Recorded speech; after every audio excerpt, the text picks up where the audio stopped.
Hello and welcome to our first session, our first live session about ancient Egypt for another week of Weeks of Wonder. So you've got a double act today. I can see some of the people that often join me on a Tuesday. I don't know if you can see any familiar names as well, Kirsty. Yes, I recognise some of you. Welcome along, everyone. So yesterday we had a video that Kirsty and I made all about ancient Egypt. Today you've got a live lesson where we're going to be looking at gods and mummification. So I think the first thing to say is you probably will need some pencils and some paper would probably be a good idea. So should we say hello to some people in the chat while you grab a pencil and some paper? So I can see Willow and Caden, Rose, Callie, Teddy and Vivi. We've got Ava, Kira and Mum watching along. We've got Rocco, Axel and Adam. Lots of you joining us today. Yeah, Eve, who's really excited. I'm really excited too. Lucas, Hannah William, Samantha, Oliver, Aurora, Cora and Lizzie. And everybody also over on YouTube that's watching us, and also everybody who is watching us on Catch Up. So what we're going to do today is we've got kind of a bit of a test for you, but it's a fun test. We're going to do lots and lots of challenges, some fun challenges to learn all about gods and mummification in ancient Egypt. So you're going to have to pass the test. There's going to be 7 different challenges. So you're all going to be apprentice embalmers, and I'm going to give you, along with Kirsty, 7 different challenges. And if you succeed, then you will become a guardian of the afterlife. So hopefully we're all ready. And so I thought before we started, obviously I've said the word mummification quite a lot, but I thought it would be important to start thinking about what is mummification.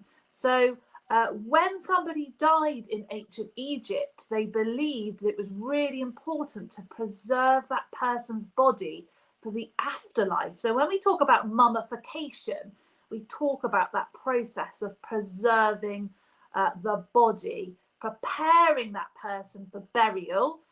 So it might include wrapping the person in order to then put them into a sarcophagus in order that they can then go to the afterlife. So we've used that word quite a lot, mummification, but that's really it, the process of embalming and preserving and wrapping a person who's passed away in order that then they can use their body in the afterlife. So that's what we're talking about. And our very first challenge is, if you were going to mummify a person for the afterlife, what is the correct order? So, Kirsty, do you know the correct order? I'm not sure I do. So to be honest, guys, I'm going to be doing this along with you. I know Chrissy is, as many of you will probably know, the history expert. So I'm enjoying this for the learning opportunity as well. So we'll work it out together, shall we, and see if we can put these things in the right order. So the first one that I put up, I'm going to put these up and they're all in the wrong order. So the first one I've got is about filling the body with sawdust or other fillings. So it could be like cloth or something like that. And then placing salt, or we often use the word natron, all over the body in order to leave it to dry out, which takes around about 40 days. And then the next one I've got is a shroud being placed over the mummified body, and sometimes a funeral mask, which is a representation of that person being placed over the top of their head. And then I've got the internal organs being removed and placed in canopic jars. Usually the heart stayed in the body. And then I've got the brain being removed and thrown away. I always think that feels a bit gruesome. And then the mummified body being placed in a coffin, layers of linen strips being wrapped around every part of the body, and then washing the body. So our first challenge is, what is the correct order? Right, what do we think then, everyone? Can you work out what you think might be first and might be last? That's the way I always kind of approach these things. I think, well, what would they do first and what would be probably the very last thing, and then work it through that way. I mean,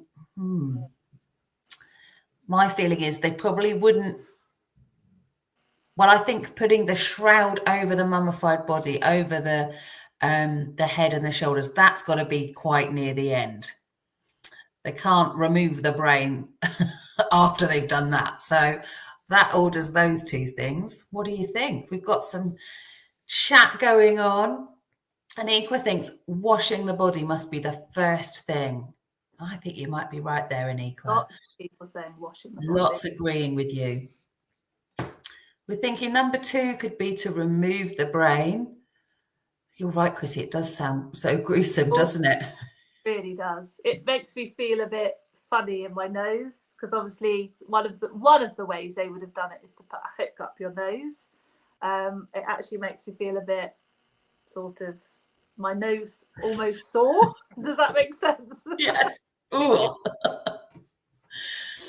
We think removing organs could be third. Placing them in those jars. Fourth, filled with the sawdust and the other fillings. That could be number 4. So what do we think the last thing is? What do you think? And where do those layers of linen strips wrapping around the body, where does that come in? Do you think you've all got your order, everyone? There we go through the answers. Interestingly, they didn't only use linen. Sometimes they use papyrus. Oh. Some mummified people are actually, rather than have a sarcophagus, the final layer is actually just a big decorated piece of papyrus. Which is what they use to draw on, write on as well. Yes, that's. So well done. The body was washed was the first one. What did you reckon the second one was, Kirsty? Was that removing the brain? I'm going with, yeah, that was, you guys helped me out with that one. Then we've got the, oh yeah, they're going into the jars. Then obviously drying out the body, which is really important because obviously you want to stop decay, because you want your body for the afterlife. Then we've got wrapping. Now, do you think, Kirsty, it's into the coffin and then the shroud, or the shroud and then the coffin? Maybe the shroud is the last thing. Perhaps. Oh, no. So, yeah, so shroud. You got me there. Over the mummified body. Sometimes a funeral mask, sometimes both. And then, obviously, the mummified body was placed in a coffin. Well done. I think everybody's passed the very first challenge of the mummification process. We're going to talk a little bit about the mummification process again a little bit later on, because Kirsty knows I feel very strongly about talking about mummification and the importance of it, but we're going to shelve that for a little bit because we're going to play our next game. So obviously the people were mummified for the afterlife. This was the process that they went through. And we talked about the fact that organs were often placed in canopic jars. So we have 4 different canopic jars. We have this one, what head do we think this looks like? We have this one with a human head. We have this one with another animal on the top. And we have this one with another animal. Do you know what the animals are? So Rose has said that she thinks the first one is a baboon. You would be absolutely right. But what our next challenge is, we have 4 organs that were removed. So the heart was often wrapped and placed back into the body. The brain was often removed, but we obviously have the liver, the intestines, the lungs, and the stomach. So these are all things that would be put one each into each of the canopic jars. So which of the canopic jars do you think the liver went in, which the stomach, which the lungs, which the intestines? And for an extra challenge, do you know the names of any of the figures on the canopic jars? They all represent gods. Do you know the names of any of the figures? This is tricky. For me, this is a bit of guesswork because I really don't know very much about these. What do you guys think? I'm gonna have a look in the chat what's going on. So we're thinking the baboon was the lungs. Right, okay. Ava says Ava thinks liver is baboon, lung is the person. We've got some difference of opinion going on here. Intestine could be the eagle. Falcon for the intestine. We've got some agreement there. We have no idea. It's one of the comments. I'm with you. I need Chrissy with this one. They're the sons of Horus, the four gods. However, sometimes the human is shown as a lady, but they are known as the four sons of Horus. Right. Lots of different ideas. Even what the bird is, it's not an owl. Lots of you saying, is it an owl? Is it a falcon?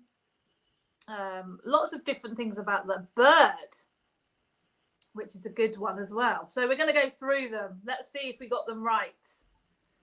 So the lungs go in the baboon. So this is the god called Happy. And so, yeah, you would put the lungs in the baboon, the head of the baboon. The liver gets put into the human-headed jar. This is Inseti. Sometimes Inseti is shown as a man, sometimes shown as a lady. Then we have got, it's a falcon. So the intestines go in the falcon. How I always remember this is because falcons are kind of scavenger birds, aren't they? And so you often think of falcons scavenging sort of animals. They often go for things like the intestines, don't they? And that means the last one, this is a jackal. The stomach is placed in the jar with the jackal, Duamutef. And so, yes, how did we do? So how did you think you did, Kirsty? I don't think I did very well with that one, but I'm glad you've explained what they all are.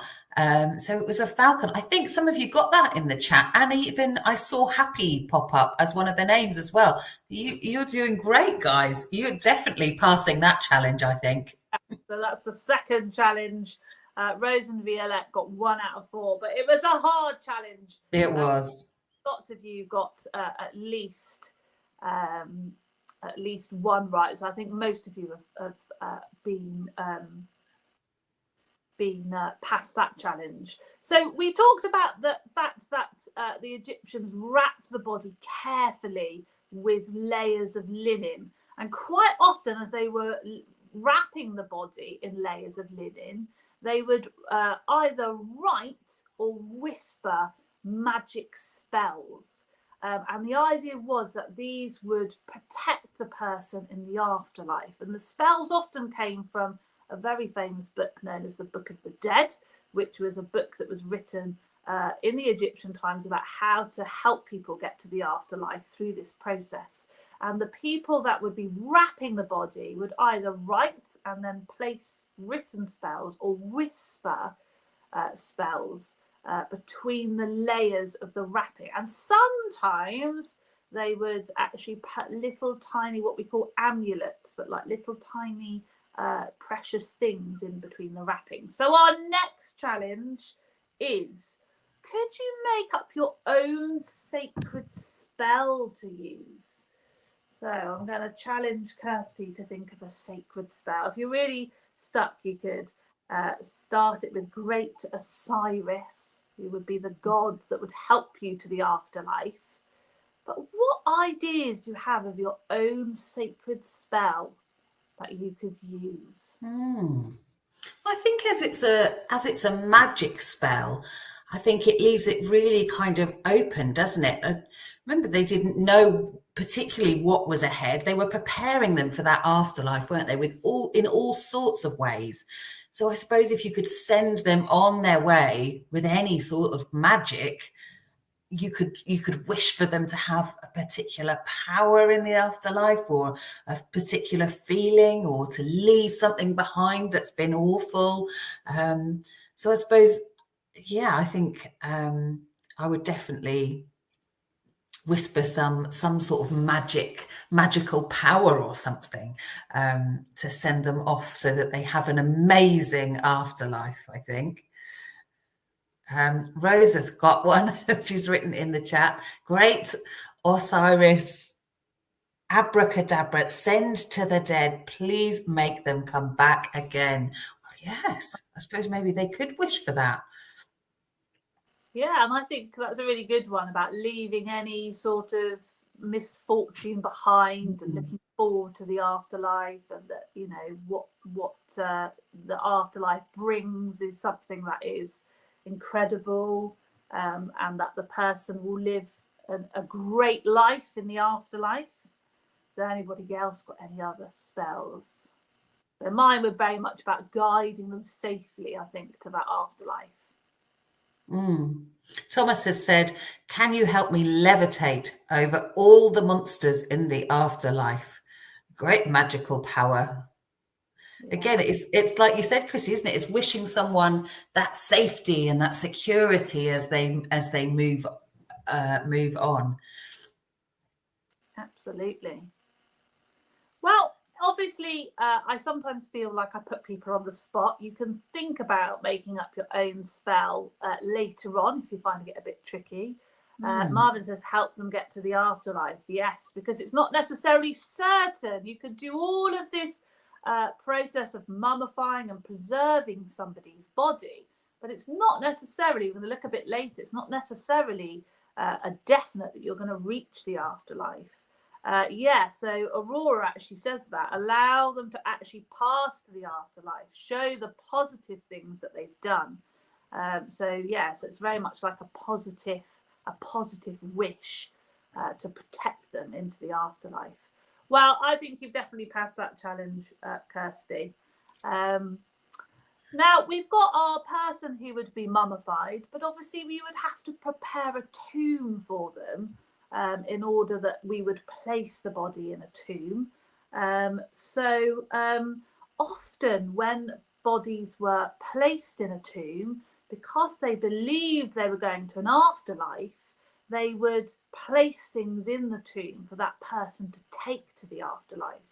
And this isn't just the Egyptians that did this. You find this in lots and lots and lots of different groups of people. They often bury somebody with their most precious things or important things that they can then take on to the afterlife. So if you were going to prepare a tomb for a person, what would you place in the tomb for the person to take to the afterlife? So it could be something precious, it could be something important, it could be something practical. What do you think you would do, Kirsty? What would you place in a tomb? I think that sums it up, doesn't it? You would want them to have their most precious things, I think, or the things that maybe meant something to that person. But also, like you said, they kind of really thought of it as this next life that they were going on to. So that idea of taking something very practical that they would need, maybe they take, dishes and chairs and things like this with them. Maybe they think, well, they will need all of that to be able to live on.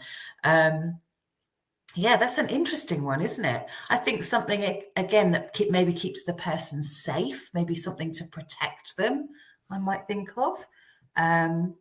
Some interesting ones in the comment there. Arthur thinks their most loved possession. Yeah, I agree, Arthur. Caden says an onion and gold. Interesting.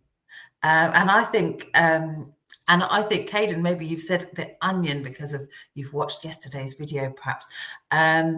A Rubik's Cube may be something for them to do. Exactly. Something that they enjoy. Maybe their phone. Although I don't know that ancient Egyptians had mobile phones, but perhaps, yeah, that would have been useful. Isabel said paper with the hieroglyphics, as it took a long time to learn to read and write. Great point, Isabel. Oh, thanks for sharing that. Aurora would take her iPads. Well, you definitely have something to do. Yes, Anikwa, I agree. Their favourite things, their special things that they loved. Oh, we've got lots of ideas flooding in now. Rose thinks food, drinks, games, crystals, onion, money, medicine, images of their family, their pets, things for company. Yes, I suppose that as well. Ava's taking the squishmallows. Oh, I think that's really lovely. Someone's put about when they buried their dog, Lolly, they put the favourite toy in. So yes, their favourite thing that's going to make them feel safe, that's going to make them feel happy. Some great suggestions here, Chrissy. There is some lovely suggestions, and I like the idea of a squishmallow because you can use that as a toy and as a pillow. So very practical. Very, very practical. And food, as I said, lots of Egyptians were buried with food, which I put chocolate there because I definitely think I would take my favourite sweets. Now we've got a bit of a challenge, so lovely ideas. But what did this person have? So this is a photograph of somebody's tomb. What can we spy in the photograph? So I often say when I'm doing live, we're going to put on our pretend binoculars and have a little look at what we can see. But what can you see in this person's tomb? Now this is quite a plain tomb. I wanted to show this because we often think that tombs would have been beautiful and dripping with gold and that really, really fancy, whereas this tomb is quite plain. But what sort of things can you see here? So there's all sorts, isn't there? There, because it looks to me like there's some sort of stool. There's definitely some vases. And it looks like cloth or material and things. And maybe some, what's that leaning on the, is that a statue or something leaning on the right-hand side? Yeah, it does look like that. And then on the left, that white bit looks a little bit like the bottom of a bed, which somebody else has said actually. Yeah. But like the base of a bed. Board of a bed. Definitely lots of bowls and various containers at the bottom, which could have contained food. I do sort of think how miserable it would be if you were buried with all your pots and pans, but there does look like there's a lot of pots and pans there. I could think imagine all that washing up. Yeah, I was hoping if I was in the afterlife, I still wouldn't have to cook. I'm sure that lots of grown-ups would agree with me. Like the idea of taking all my pots and pans and plates, because it does look at the back like there's plates and various things as well. But yeah, lots of furniture. So yeah, various things. But yeah, it didn't have to necessarily be all beautiful and fancy. So we came up with quite a lot of practical and lovely ideas as well. And I think this person obviously has gone for very, very practical things. It looks literally like almost like a house storage.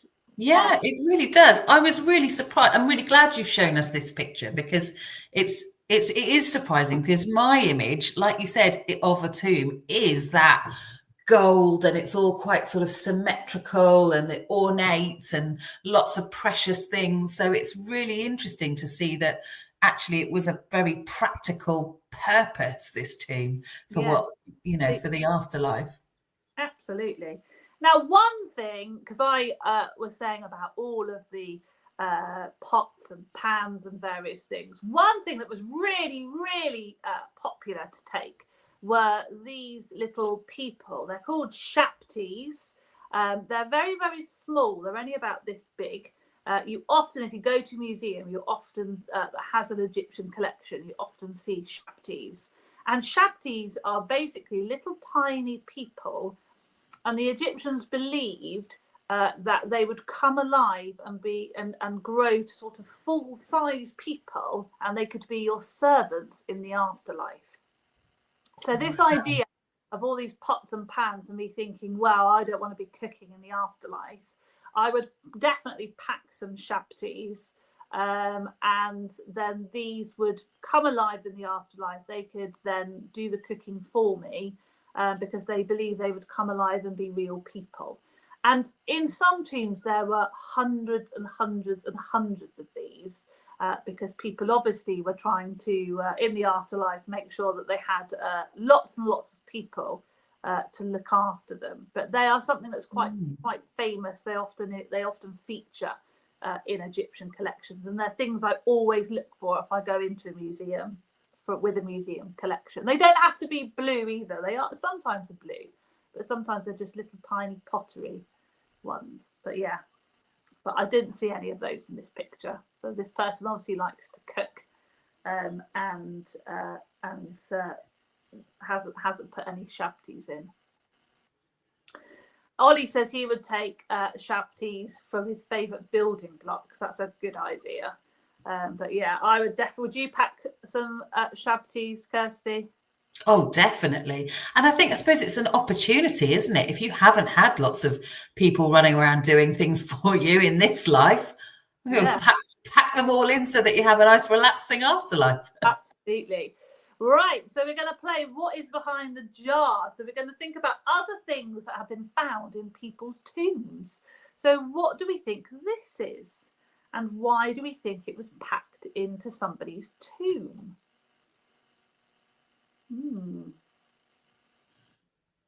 What do we think, guys? I'll let you lot have a guess first and try and work out why would they have needed this. It's a beautiful little model. We've got that it's a boat, yeah. Why do you think they would have needed that? For part of the journey, perhaps? Quite small. You would be able to hold it in your hand. So yeah, Ava says, is it a toy boat? Yeah, maybe they could sail to the afterlife. There's a boat. Yeah, absolutely. Well, it is a boat. It does look just like a toy boat, but it's exactly the idea of similar to the Shaptis. So you often would find in some tombs, whole model towns. So you might find like a whole room, which in our local museum with our Egyptian collection, it's a granary. So it literally has like a bread oven. It has bread, little model people making all the bread. And the idea is all these models is, again, just like Shaptis, they would come to life. So obviously you want to be eating in the afterlife. And so these people would come to life, and they are fishermen, and they would therefore be able to go out and fish for you and provide you with food in the afterlife. But you see lots of these. They look almost like dolls' houses, because you can get lots and lots of different rooms that have been made. Right. Well done, everyone. And Edward said you were spot on, yeah. Saying go fishing, yeah. So for food and for travelling, yeah. Right, what do we think this is? So maybe start thinking about the material, what it's made of. How do you think they would have made that? And what do we think it is?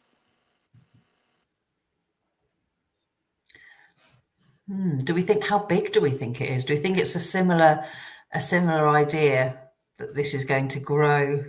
So it is that big. Yeah, Cora says it's a house. It's a clay model. Anika thinks made out of mud. A castle for living food. Yeah, Edward says a pottery house. Thomas says, Thomas, you've got it right as well. Lots of you have got it. So yeah, so basically it's a house. So you can see that there's obviously different rooms and things in the house. So it's only part of the model, because the model has been broken, sadly. But yeah, it's a house. So exactly the same idea. You could build a model of what your house would be like, and it would come alive in the afterlife. So yeah, well done. They were all really good at this, Kirsty. Yeah, I know. Right, this is a because I was wanting to encourage you. I thought you wouldn't be as good as you were. So this one I think is really easy, because I thought you'd find the other two hard.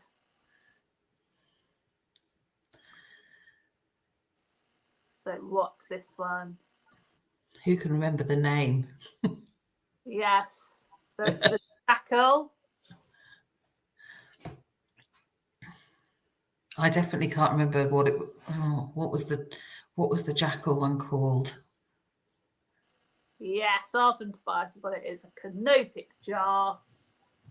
Absolutely. So lots of you have got that one. So we're going to move swiftly on to the next one. I put that one. Yeah, Thomas has got it. A jar for some of the body parts. Right, this is the last one. So what's this? That would be about this big. So not very big. You'd be able to hold it in your hand. What do you think? Looks like a sort of charm or something, or maybe part of a necklace or something with that loop on the top. What bird do you think it is? Definitely a bird, isn't it? What are we going to go with? Looks perhaps a bit like a stork or a crane or something like that. We're thinking, yeah, jewelry, a pendant, perhaps for luck, Marvin thinks. Could it be made of crystal for good energy? Crane, heron? Any other guesses on what bird it could be? Not a crane.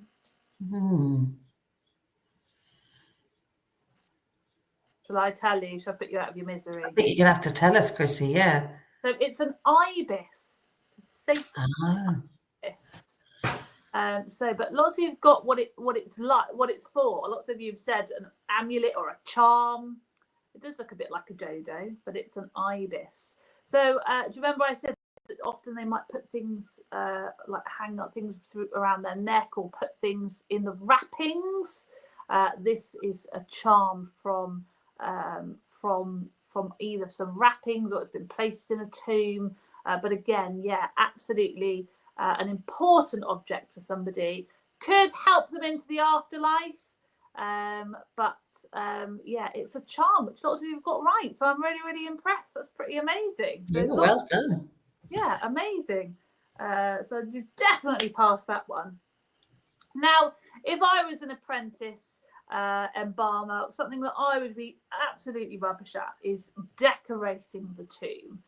So quite often tombs were decorated, particularly if you were a pharaoh or you were a wealthy person. You would have an elaborate funeral, you would have an elaborate tomb, and obviously they believed that death was the beginning of their next life. So obviously you want it to be this really big celebration, and it to look, beautiful, where you were going to be placed. Now, not everybody. Funerals were important events to all ancient Egyptians. Poorer people were still buried in graves in the desert sands. They definitely wouldn't have had, as we've seen in the previous photo, they definitely wouldn't have had a beautiful, elaborately decorated tomb. But definitely if you were a pharaoh or if you're incredibly wealthy, you would have beautiful, specially built tomb that would be prepared years in advance for you, and all of the inside would be beautifully painted, which got me thinking. So this is an example of a tomb. You can see it's all been beautifully painted.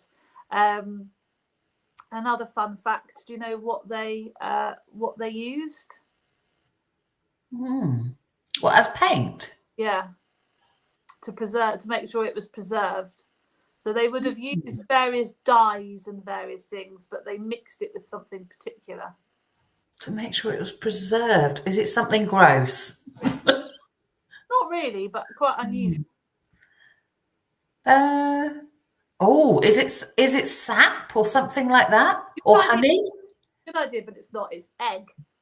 Oh. Egg tempura. So quite often, if you look at a lot of the paintings, it's actually egg. Ava got it. So Well done, Ava. yeah, egg, yeah, absolutely. And sometimes in tombs where there is no paint, you can use historians can use special lighting, and they can put these special, you can still see some of the paint behind, using the light based on what dyes were used. Although they faded, you can then pick them up using special kinds of light. So it's quite cool. But they painted things like various gods like Osiris or Isis or Anubis that watched over the dead.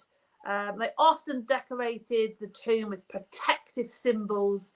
So my next challenge, which is why I said about grabbing a pencil and a paper, is or you could describe if you don't like to draw, but what would you carve into your tomb wall to protect the person's soul for the afterlife? So we're going to just do a quick sketch. I'm just going to give you probably maybe about a minute, or you can describe it. But if you were going to make your own symbol that you could place maybe at the door of the tomb, or maybe all around the wall of the tomb in a pattern, what symbol would you carve which would protect that soul and help carry it into the afterlife? What do we think? Right, I'm busy drawing, guys. Are you? What are you going to sketch out? Is there a particular symbol, maybe an animal, or a symbol that perhaps combines some of their favourite things, or something that you think might protect them? There we go. This is a very dodgy drawing. There's mine. Can you see it? I would have, there's supposed to be some sort of eagle, or like what were the big birds? Condor. Was it a condor? Yeah, some huge bird that I think would kind of protect them with their huge wings and watch over them, and that they could perhaps fly on it as well. Wow, that's amazing. And your drawing is really great. I don't have one because I really am bad at drawing. But I was thinking some sort of almost like a maze symbol of like, which would represent, them like the journey of them like traveling. Would be probably the symbol that I would use. Thomas says a lion, because then they could protect the person to the afterlife. A meerkat.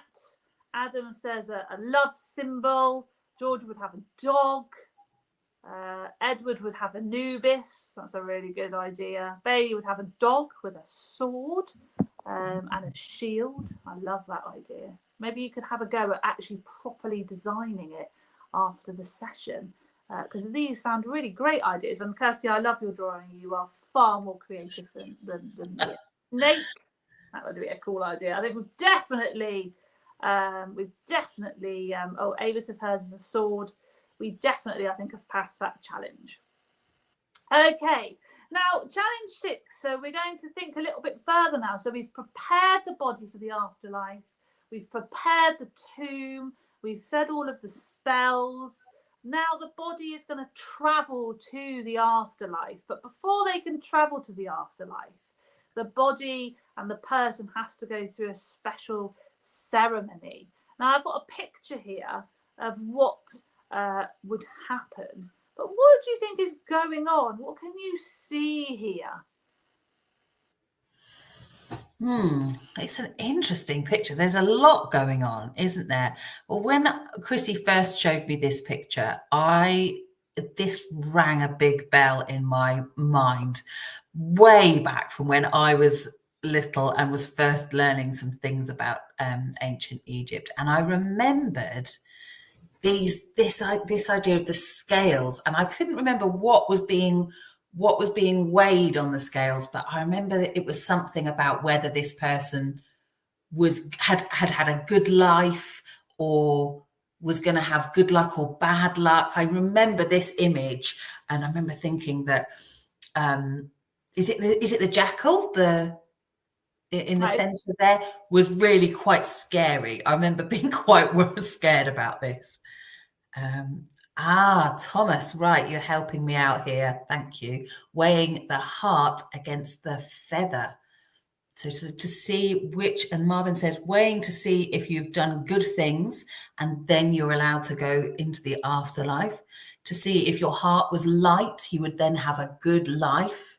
Oh, you would have had a good life. I see. Oh, I'm glad you lot are here today. Yes, lots of you have got this right, so well done. So it is about entry into the afterlife. So the ancient Egyptians believed that you would have some sort of judgment. So you wouldn't just automatically travel to the afterlife. You would travel through the underworld to find Osiris, and you would go to this big hall where you would be judged. And what you were judged against is your heart would be weighed against the feather of mat to test or mate to test if the person had led a good and honest life. Now we can see the on this one there's Thoth, who is the one with the jackal head, and he is writing down the result for this person. And if you pass the test, so if your heart was lighter than the feather, so the feather of mat or mate is the feather of truth. And so the idea was that if your heart was lighter than the feather of truth, then that meant that you had led a good life and you could go on to the afterlife. But if your heart was heavier than the feather, then you would be devoured by Amit, who was like a powerful creature of the underworld. And this is probably who you were scared of. You can see here. So legs of a lion, the back end of a hippopotamus, and the head of a crocodile. So you'd be consumed by Amit, and you wouldn't be able to transport yourself towards the afterlife. Now, one of the things that Egyptians did, because Egyptians were really, really worried about this, and it's normal. We are not all perfect, are we? We're not good all the time. But if you were going to have your heart weighed, what one thing would you quickly shout out to say, look, I've been really good? What one thing do you think you've done so far that would make your heart light? What do you think? What would you do? There's lots of, as I said, lots of ancient Egyptians were worried about this point. You could do all this preparation, but then you might not actually pass to the afterlife. Not everybody is perfect, are they? We're not all good all the time. So what one thing would you say, hang on a minute, I've been really good in my life because Rose saved an earthworm on the gravel today. That's very nice. Well done, Rose. I can tell you're a pathfinder. I'm kind. That's a good one to shout out. Planted trees. That's great. Hopefully not in this weather. Is your weather dreadful, Kirsty? My weather is... No, I've got sunshine.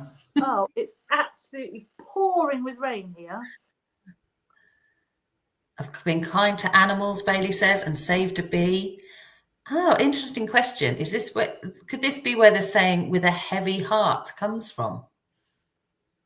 Interesting. I don't know, actually, because obviously a heavy heart means sadness, whereas a heavy heart here would be that you're not good. Yeah.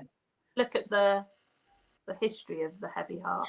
I suppose it was quite a good way of encouraging really good behaviour, wasn't it, in Egyptian culture? It was, but so what lots of Egyptians did, because they were so worried that their heart would give them away, is quite often when Egyptian mummified people have been unwrapped, or what we tend to do now is we don't unwrap them, we tend to put them in a CT scanner now, is you often find a scarab beetle. And a scarab beetle, not an actual scarab beetle, but a scarab beetle model that's been made. And they would often put this scarab beetle in the wrappings over the heart. And it was kind of a way of cheating. So they believed that when you got to this judgment, that the scarab beetle would suppress your heart from telling all the naughty things that you had done in your life. Way of trying to cheat the system. which is why you often find scarab beetles as amulets in wrappings, particularly placed over the heart. Because like you say, we're not always perfect, are we? And I think I would be quite worried about going to this judgment because I'm not perfect. I mess up all the time. So I would worry that my heart would not be light enough. So I definitely think I would be requesting that I had a scarab beetle on my wrappings. Just in case. Just in case, because you just don't know, do you? Amy says she's always honest and tells the truth. Arthur and Tobias care for their baby sister. That's really kind. And lots of you saying how kind you are. Right, so we're now down to the finale, Challenge 7. And we're going to play a true or false game. So this is our last challenge for today. So we've got to work out whether or not these facts are true or whether these facts are false. So the first thing we said at the beginning when you get mummified is that the brain was sort of broken up and thrown away. But my first fact is brains were not always thrown away. Do you think that's true or is it lying? And that brains were always thrown away? What do we think? Tricky. What are you going to go with? I think, So does that mean there could have been a canopic jar for the brain or maybe...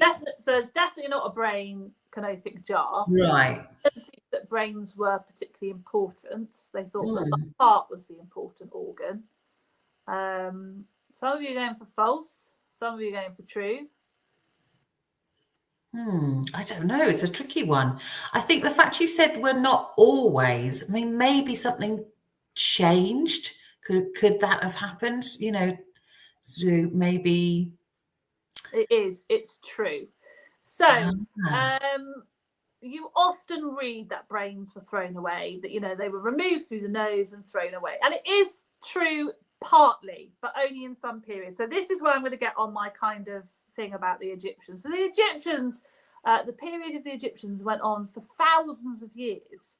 And so mummification changed. So at the beginning of the Egyptian period, which we call the Old Kingdom, which we talked about in a video yesterday, many mummified people were buried with their brains still inside the skull.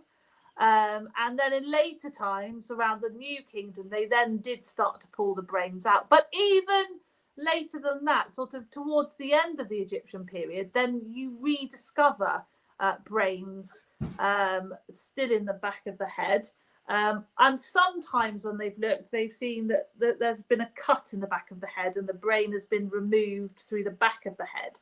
So the process changed lots, from not removing the brain to later times removing the brain through the nose, to then the more modern Egyptian times, the brain sometimes being remained in there and sometimes being removed from the base of the skull.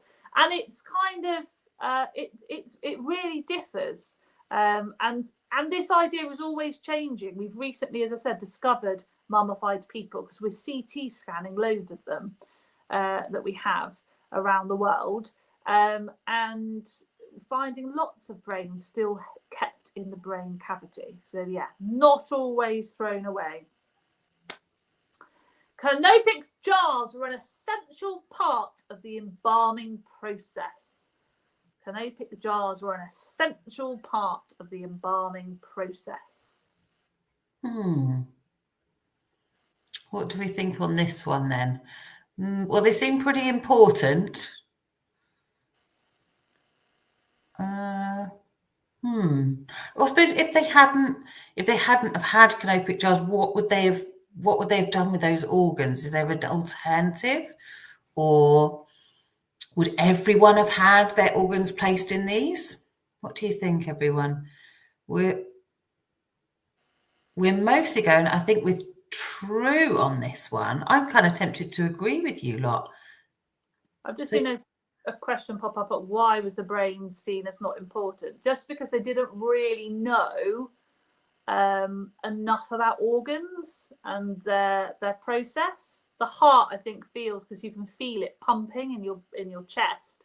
So I think it's quite an obvious view to have, that it's essential to your body. But your brain, I suppose, they just didn't understand that. They thought the heart was where all of what made you who you were was your heart, not your brain. It's just a lack of scientific understanding. Right. Well, sorry guys, but it's absolutely false. So wealthy people could obviously afford fancy canopic jars, but if you were not particularly wealthy, that you couldn't afford a canopic jar, then your organs would be wrapped and placed inside the body. And also in later years, just to make mummification a bit sort of quicker and easier, they made little tiny canopic jars, which were like models. They didn't hold any organs. You could just buy them and put them in your tomb as sort of symbols, but your organs were actually kind of wrapped and placed back in the body. So again, depends on the period of time and how wealthy you were, but they weren't an essential part of the process. I've got a question, Chrissy, just on that. So with whether you were wealthy or you were poorer, did everyone go through that embalming process? Even if you didn't have the jars and the fancy tomb and everything, would that still have been the process?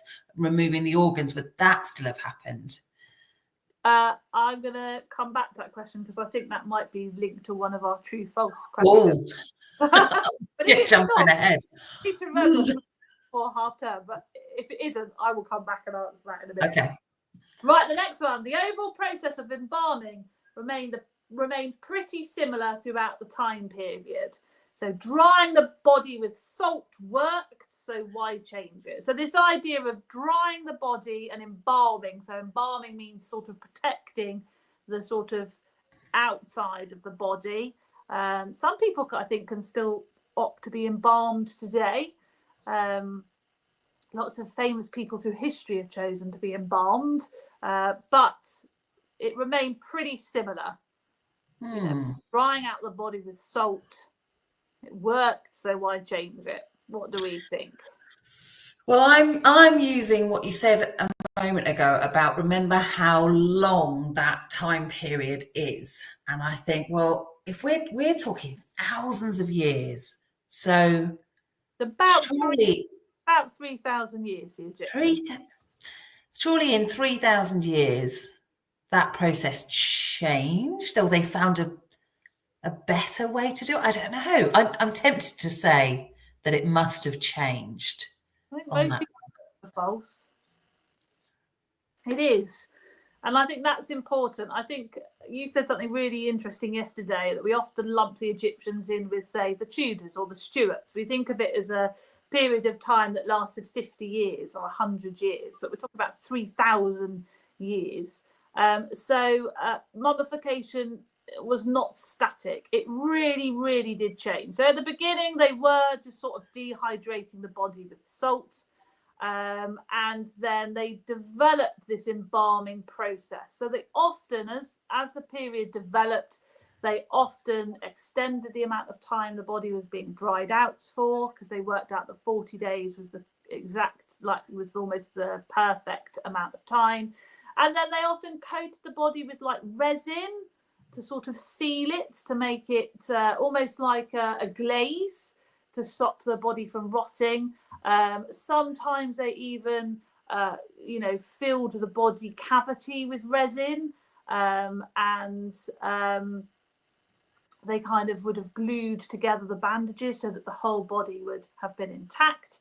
And then in Roman times, they continued with mummification, and mummification developed even more. It really didn't matter what the mummified person looked like on the inside. It was all about how they looked on the outside. So mummification became far quicker and more, sort of more rudimentary, because it was about how you looked on the outside. And one thing I would say is, if you ever go and research of what mummified people from the Roman era in Egypt looked like, because obviously the Romans took over Egypt, but mummification continued, and that morphing of the Roman period with the Egyptian period is really, really interesting. So if you live near to Oxford, the Ashmolean has some examples of these mummified people. But you know these beautiful Roman paintings that you often see of people? Well, the mummified people during the Roman times, they look like an Egyptian mummified person, but over the top of the face is a beautiful like oil painting of that person. And it's basically a Roman, it's the morphing of Egyptian culture with Roman culture. It's really fascinating. Oh. Here we go. Less wealthy people could also be mummified. Ah. I knew I had something similar to your question. Yeah. So that is my question. Are we going true or false?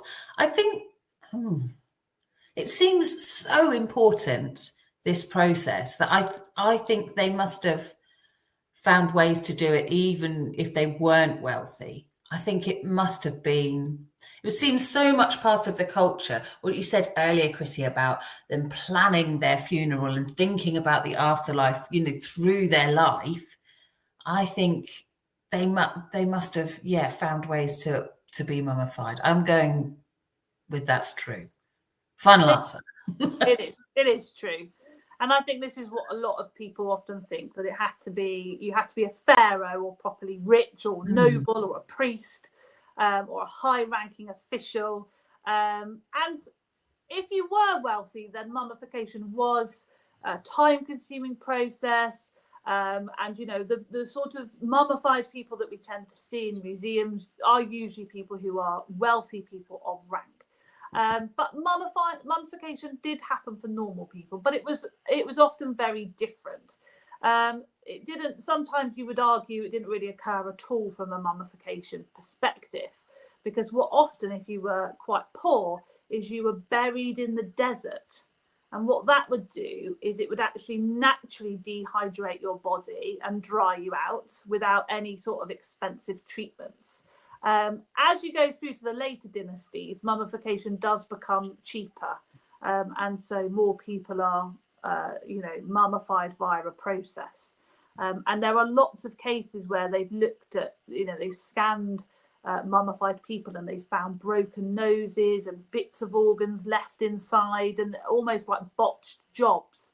And they think that that's because in the later dynasties, mummification was so widespread, it almost had to become a bit more of a conveyor belt, quicker process. But this idea of preserving the body for the afterlife definitely is there for everybody. But this costly, time-consuming process that we think of was definitely for pharaohs, nobles, priests, or people that are important. So if we're talking back to the Ashmolean in Oxford, one of the mummified people they have there was a musician for one of the pharaohs. And so obviously she was deemed to be so important that somebody paid, or she paid to be mummified with a, she looks really high ranking, but actually she was a musician and a dancer.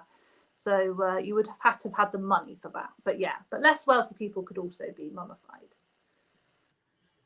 Wealthy nobles and pharaohs were always richly decorated with death masks added. So this is obviously a painting of Tutankhamun's death mask. Did everybody have a death mask? If you were wealthy? Well, we saw some, talking of Tutankhamun, we saw some lovely sharing posts in our sharing posts yesterday. Lots of you had done designs of this particular mask. They were brilliant. So thanks for sharing those. On a little side note there. What do we think then? Were they always richly decorated, always with death masks added? We've got a mixed bag of opinion here. A few true, a few false.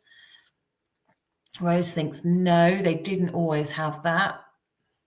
Thomas thinks true. Oh, it was false. False. So again, it changed. So sometimes they were using very basic coffins, particularly at the beginning of the Egyptian era. Later, you do have these beautiful golden masks, almost like a protection with amulets added. And as I said, later on in the Roman period, you have these almost realistic painted portraits. So depending on the time that you lived and how rich you were, your mummified body could look quite different. So yeah, that's a really important thing, because I think everybody imagines that everybody looked like Tutankhamun. So that's it for us. We've lost a few people along the way, because I've realised we've been going over an hour. I love the Egyptians, so I apologise if I've gone on too long, but hopefully you've learnt some bits and bobs. Did you want to talk about our crafts and activities for today, Kirsty? What is our craft for today? Oh, it's the... So there's a few things. So you need to check out our blog, which is linked in the description to this video. One of them is what I suggest you do, which is how to mummify fruit. So have a go at your own mummification and look at different processes of mummification. But you might want to make your own Egyptian cat mummified model, which is another one using toilet rolls. There's one about making your own canopic jars, and if you like the idea of having a scarab beetle for your heart, there's another one about how you can make your own scarab beetle. But do share these over in our Facebook group, because we really love to see them. Oh yes, please do. And also anything that you've done within our live session today, if you've done it, if you sketched your design for decorating the tomb, if you've got your magical spell that you want to share with us, absolutely, share away. Definitely. So hopefully that's been informative. Do go and check out those Roman mummified people, because I think that's an incredible way of looking at how things developed and changed. We will see you tomorrow, where we're going to be looking at hieroglyphs and having more fun. And I might go and check out the lesson to check that it's not an hour. Although some people have said they've liked the hours. I've loved it. Honestly, I've learned so much. Thank you. Have a lovely day. Enjoy all your Egyptian crafts, and we'll see you tomorrow.